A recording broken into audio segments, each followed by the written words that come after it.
Election commission का फैसला PTI रहनुमाओं का रद्द-ए-अमल सामने आ गया। फवाद चौधरी बोले, आइन अब पाकिस्तान में बाकी नहीं रहा। फैसले से अमली तौर पर आइन और अदालतों को खत्म किया गया है, जबकि असद कैसर ने कहा कि अदालतों के फैसले और आइन को तोड़ा जा रहा है, मुल्क बगैर आइन के चल रहा है।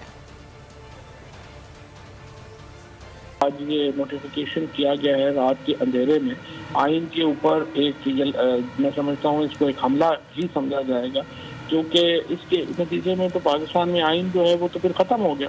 अगर आपने इलेक्शन नहीं करवाने और नामजदगियों के ऊपर हुकूमत चलानी है तो आप किस आइन के तहत चला रहे हैं, किस कानून के तहत चला रहे हैं। इलेक्शन कमीशन को ये इख्तियार ही नहीं है कि आर्टिकल 224 की वायलेट करके वो इस तरह से आगे जा सके। 8 अक्टूबर जो है वो इलेक्शन कमीशन ने कहाँ से लिया है?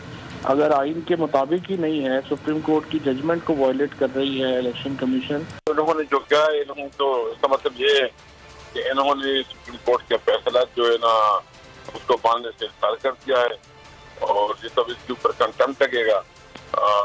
मतलब ये तो इस पर ये जो कर रहे हैं ये कॉन्स्टिट्यूशन को वायलेट कर रहे हैं। इलेक्शन कमीशन ने किस कानून के तहत ये किया है मुझे समझ नहीं है। इस वक्त अमलन मुल्क में मार्शल लॉ है, मुल्क में जो कोई कानून और आइन नहीं है, मुल्क बगैर आइन के चल रहा है। सॉरी